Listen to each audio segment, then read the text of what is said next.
Seven sisters, চা বাগানের সুবাস, মেঘে ঢাকা পাহাড় আর শান্তিপূর্ণ গ্রাম। কিন্তু এই অঞ্চল এখন টালমাটাল। বিদ্রোহীদের পতাকা উঠছে নাগাল্যান্ডের পাহাড়ে।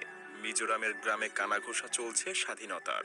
পশ্চিমা শক্তির চক্রান্তে গড়ে উঠতে যাচ্ছে একটা নতুন দেশ, যার নাম দেওয়া হচ্ছে জোগাম। আজ সেভেন সিস্টারের মানুষেরা নিজেরাই বলছে, আমরা আর ভারতের সঙ্গে থাকতে চাই না। আর স্বাভাবিকভাবেই চীন, যুক্তরাষ্ট্র এবং পাকিস্তানের মতো দানবীয় শক্তি সেই আগুনে ঘি ঢালছে। বিশেষজ্ঞদের মতে খুব শীঘ্রই সেভেন সিস্টার ভারতের মূল ভূখণ্ড থেকে আলাদা হতে চলেছে। তাই এখন অনেকেই প্রশ্ন তুলেছে, উত্তর পূর্ব ভারতের চিকেন নেকের গলা চেপে ধরার খেলায় ভারতের পতন কি সুনিশ্চিত? সাত বোনের সংসার ভেঙে গিয়ে সেভেন সিস্টার কি নতুন একটা খ্রিস্টান রাষ্ট্রে পরিণত হতে চলেছে, যে রাষ্ট্র কিনা মধ্যপ্রাচ্যের বিস্ফোরা ইসরায়েলের মতো পশ্চিমাদের সহযোগী রাষ্ট্র হিসেবে কাজ করবে? আর এসব কিছু জানতেই দেখতে থাকুন মায়াজালের আজকের বিশ্লেষণ। ভারতের উত্তর পূর্বাঞ্চলের সেভেন সিস্টারের এই সাতটা রাজ্য হলো আসাম, ত্রিপুরা, মেঘালয়, অরুণাচল প্রদেশ, নাগাল্যান্ড, মণিপুর, মিজোরাম। যা শুধু ভারতের মানচিত্রের একটা অঞ্চল নয়, বলা যায় এটা এক জীবন্ত সংস্কৃতি। এখানকার মানুষের ধর্ম, ভাষা, পোশাক, সংস্কৃতি এবং খাদ্যাভ্যাস সবকিছুই ভারতের মূল ভূখণ্ডের চেয়ে একেবারেই আলাদা। যেমন আসাম হলো চায়ের দেশ। ব্রহ্মপুত্রের তীরে গড়ে ওঠা এই রাজ্য চা উৎপাদনে বিশ্ববিখ্যাত। কিন্তু এখানেই রয়েছে ইউএলএফ এর মতো বিদ্রোহী গোষ্ঠীর আস্তানা। মিজোরাম, যাকে বলা হয় শান্তিপূর্ণ পাহাড়ের ভূমি, আর আজ সেই পাহাড়েই স্বাধীনতার স্বপ্নে মত্ত জনগণ। নাগাল্যান্ডে হর্নবিল উৎসব হলেও তার আড়ালে চলছে ভারত থেকে আলাদা হওয়ার জোরালো আন্দোলন। মেঘালয়, যা মেঘের রাজ্য নামে পরিচিত, যারা কিনা এখন নতুন করে নিজেদের পরিচয়ের খোঁজ করছে। মণিপুরে পিএল এর মতো বিদ্রোহী গোষ্ঠী ভারত থেকে আলাদা হয়ে নতুন রাষ্ট্র গড়ারও স্বপ্ন দেখাচ্ছে। এই সাতটা রাজ্য যেন সাতটা আলাদা আলাদা সভ্যতা। তারা নিজেদেরকে ভারতের অংশ মনে করে না। আর এই বিভাজনই আজ বিদ্রোহের জন্ম দিয়েছে। আর এই বিদ্রোহের আগুনে নতুন করে ঘি ঢালছে ভারতের বন্ধু আমেরিকা সহ বেশ কিছু পশ্চিমা দেশ, যেন তারা দক্ষিণ এশিয়ায় একটা খ্রিস্টান রাষ্ট্র গঠন করে নিজেদের স্বার্থ নিশ্চিত করতে পারে। সেভেন সিস্টারকে খ্রিস্টান রাষ্ট্রে পরিণত করার এই চক্রান্ত শুরু হয়েছিল সেই ব্রিটিশ শাসনের আমল থেকেই। সেজন্যই উত্তর পূর্ব ভারতের প্রতি ইংরেজদের ছিল এক বিশেষ নজর। ব্রিটিশরা এখানে চা, কাঠ এবং খনিজ সম্পদের প্রাচুর্য দেখে এই অঞ্চলকে নিজেদের শাসনের গুরুত্বপূর্ণ কেন্দ্র বানায়। কিন্তু তার সঙ্গে তারা আরও একটা কাজ করে, খ্রিস্টান ধর্মের প্রসার। ব্রিটিশ মিশনারিরা এই অঞ্চলে শিক্ষা এবং স্বাস্থ্যসেবার নামে খ্রিস্টান ধর্মের প্রচার শুরু করে। ব্রিটিশরা সেই সময় থেকেই এই অঞ্চলের মানুষদেরকে ভারত থেকে আলাদা করতে চেয়েছিল।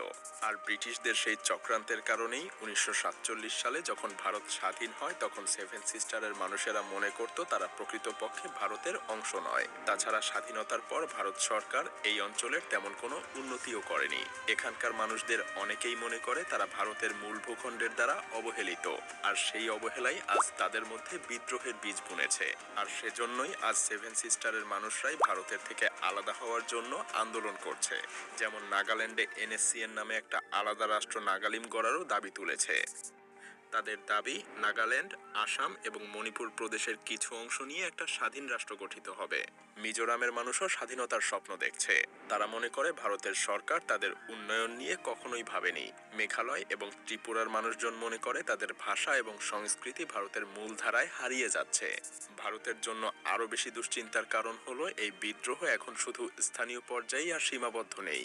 এটা এখন আন্তর্জাতিক শক্তিগুলোর বড় একটা চক্রান্তের কেন্দ্রীয় স্থল হিসেবেও পরিণত হয়েছে।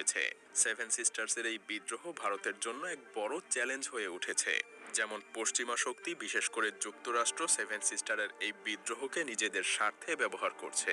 তাদের পরিকল্পনা হলো ভারতের এই অঞ্চল ভেঙে একটা খ্রিস্টান রাষ্ট্র গঠন করা। সম্প্রতি মিজোরামের প্রাক্তন মুখ্যমন্ত্রী যুক্তরাষ্ট্রে গিয়ে বলেছেন, মিজোরাম, নাগাল্যান্ড এবং মণিপুরকে একত্র করে একটা নতুন রাষ্ট্র গঠন করা উচিত। এই রাষ্ট্র একটা খ্রিস্টান রাষ্ট্র হবে, যা পশ্চিমাদের জন্য দক্ষিণ এশিয়ার ইসরায়েলের মতোই মিত্র হিসেবে কাজ করবে।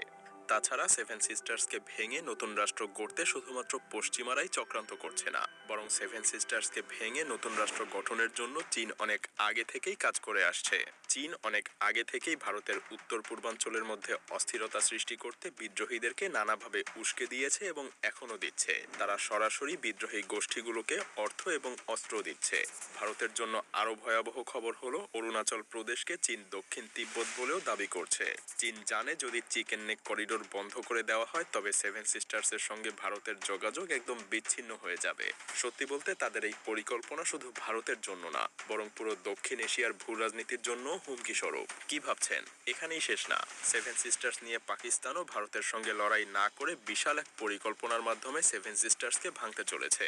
তারা উত্তর পূর্ব ভারতের বিদ্রোহী গোষ্ঠীগুলোকে সাহায্য করে।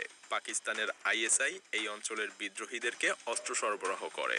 এখানে পাকিস্তানের উদ্দেশ্য খুবই পরিষ্কার, ভারতের ভেতরে অস্থিরতা সৃষ্টি করা। তারা চায় ভারত নিজেদের সমস্যার মধ্যেই ব্যস্ত থাকুক এবং এই সুযোগে তারা কাশ্মীরের মধ্যে প্রভাব বিস্তার করবে।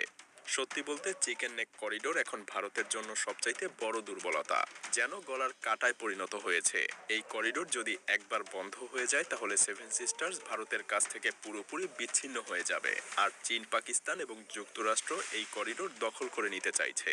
সেই সাথে সেভেন সিস্টার্সও আজ ভারতের অংশ হিসেবে থাকার স্বপ্ন দেখছে না। তারা নিজেদের জন্য নতুন ভবিষ্যৎ গড়ার কথা ভাবছে। পশ্চিমা শক্তি এবং চীন এই বিদ্রোহকে কাজে লাগিয়ে এক নতুন রাষ্ট্র গঠন করার পথে এগোচ্ছে।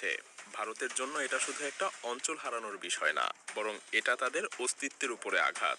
তবে এখানে ভারতও একেবারে বসে নেই। তারা এখন সেভেন সিস্টার্সের সাথে নতুনভাবে যোগাযোগ রক্ষার জন্য নানা রকম উপায় বেছে নিচ্ছে। সেভেন সিস্টারের জন্য তৈরি করছে প্রশস্ত রাস্তা এবং সেখানে মোতায়েন করে রেখেছে হাজার হাজার সৈন্য।